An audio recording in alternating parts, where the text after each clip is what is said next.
California is known for its sunshine and golden coasts. But just outside Pasadena, there is a canyon where sunlight dies. Locals call it Devil's Gate because a shadow cast on the rocks forms the unmistakable shape of a demon's face. And for over a century, that face has been hungry. The earliest settlers warned of this place. They said, "The canyon breathes at night." People dismissed it as superstition until the children started disappearing. Back in the late 1800s, long before the modern city grew around it, ranchers refused to cross the dry riverbed. Their horses would freeze, their dogs would whine and back away. Something inside the canyon terrified animals long before it began to terrify humans. But it was between 1956 and 1957 that the real nightmare began. In that short time, 4 children vanished in separate incidents, all within half a mile of Devil's Gate. 2 young boys went missing first. Their footprints led directly toward the canyon wall, and then just stopped. No drag marks, no signs of a struggle, no explanation. They were simply gone.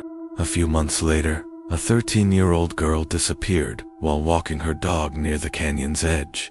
Her dog returned an hour later, shaking violently, covered in dirt, and bearing strange bite marks that did not match any known animal in the region.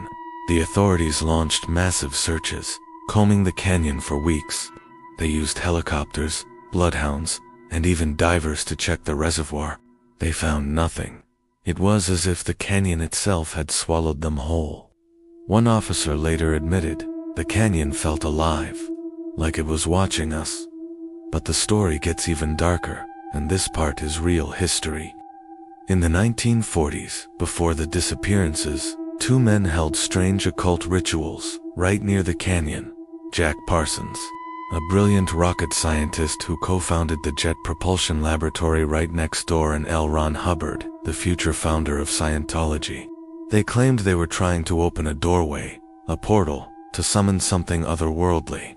Parsons' own journal entries describe a growing presence, a watcher moving in the canyon after their rituals, following their experiments.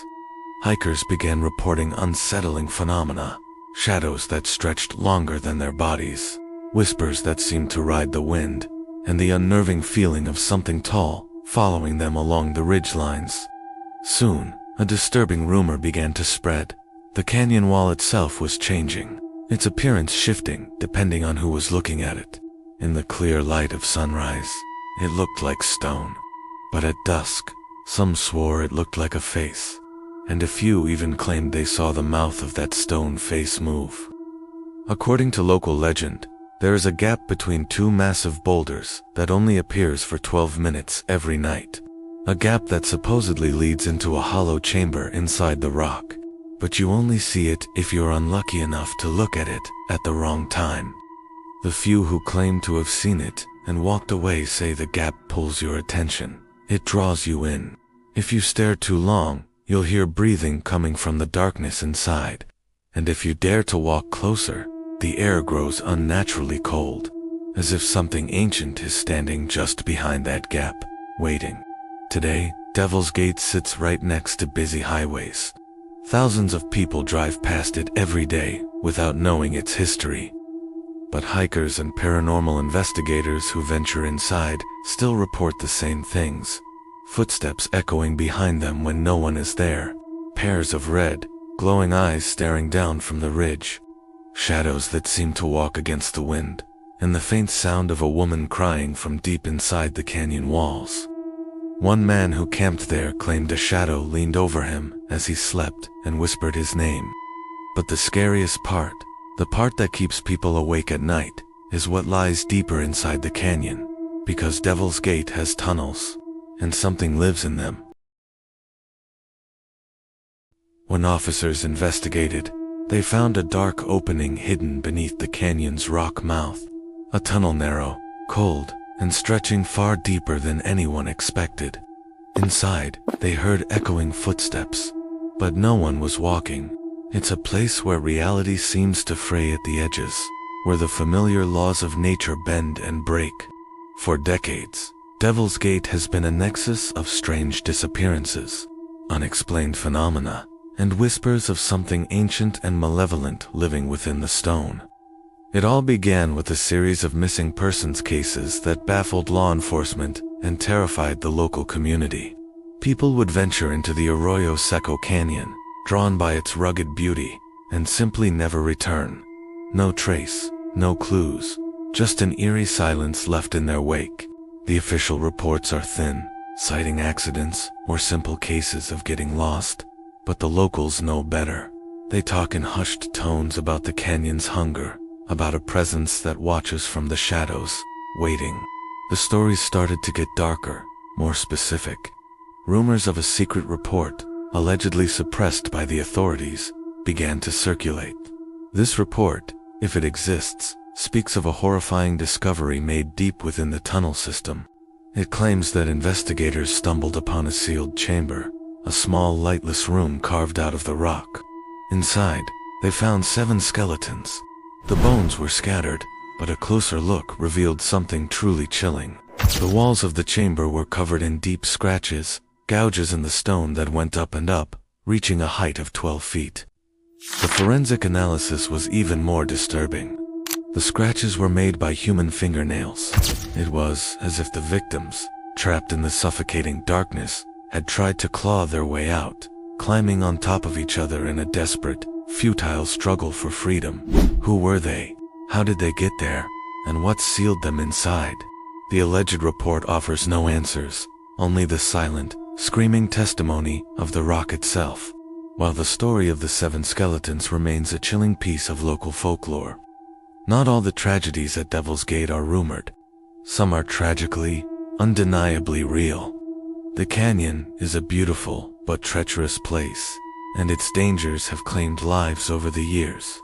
During the 1930s, a sudden, unexpected opening of the floodgates sent a torrent of water rushing through the arroyo, catching a group of hikers completely by surprise. Multiple people were swept away and drowned, their bodies found miles downstream. Then, in the 60s and again in the 90s, experienced climbers fell to their deaths from the steep, crumbling ridges that line the canyon. Accidents, the officials said. Tragic, but explainable. Yet, the old-timers in Pasadena see a pattern. They have a saying, "The canyon takes one soul every 10 years. And when you look at the dates of the disappearances and the documented deaths, a disturbing coincidence emerges. The timeline, it matches. It's as if the canyon has a schedule to keep, a toll to collect. Each decade, another name is added to its grim ledger. Beyond the documented deaths and disappearances, there are the encounters, the strange, personal experiences that defy all logical explanation. One of the most common reports is the sound of a woman crying. Hikers, often alone as dusk begins to settle, hear the heart-wrenching sobs echoing from the rock formations. It sounds close, just around the next bend. But when they call out, the crying stops. No one is ever there. Who is she? One legend says she is the ghost of a mother whose young child vanished in the canyon decades ago, forever searching for the one she lost. But another older story offers a more sinister explanation.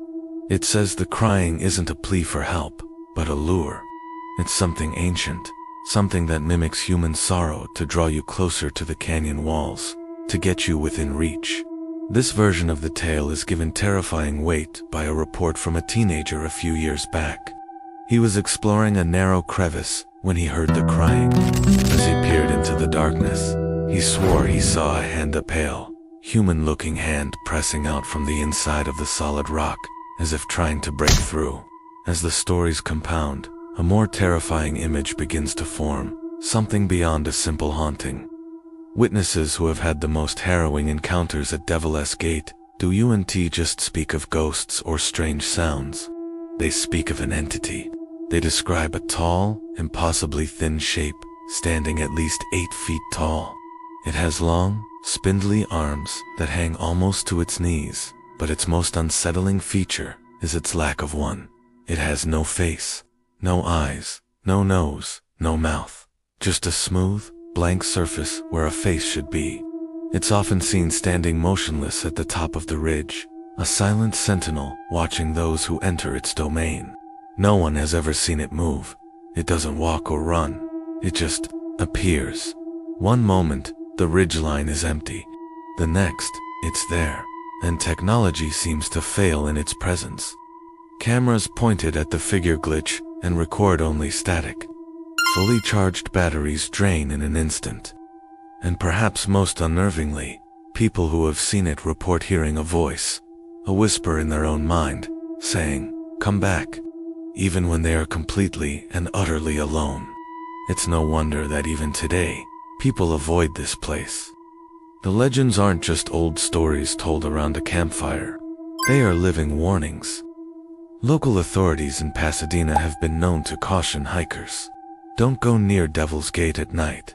The official reason is the danger of the terrain, but many believe the warning runs deeper. Even in the age of smartphones and GPS, modern visitors report the same chilling phenomena that have plagued the canyon for a century. They feel a cold breath on the back of their neck in the dead calm of the afternoon. They hear rocks rolling on the path behind them, only to turn and find nothing. They see shadows that seem to stretch and move on their own, elongating toward them as the sun sets. And for those brave or foolish enough to venture near the tunnel entrance, they hear it. A sound like something large, something not human, breathing slowly and deeply from within the crushing darkness. The canyon is awake, and it is watching. So, if you ever find yourself in Pasadena, California, drawn by the allure of local history and urban legends, you can stand right at the edge of the Arroyo Seco. You can look across the wash and see the ominous rock formation that gives Devil's Gate its name. But don't stay long. Don't stare too deeply into the dark gap of the tunnel entrance. And if you hear a voice that sounds familiar, a voice that whispers your name on the wind, don't listen. Run. Because whatever lives in that canyon, whatever has been taking people for over 100 years, it has never stopped being hungry. The canyon has never stopped taking people. This is Tales of the Dark, where we explore the cursed places, lost souls, and the shadows that history tried to bury. Subscribe, if you dare.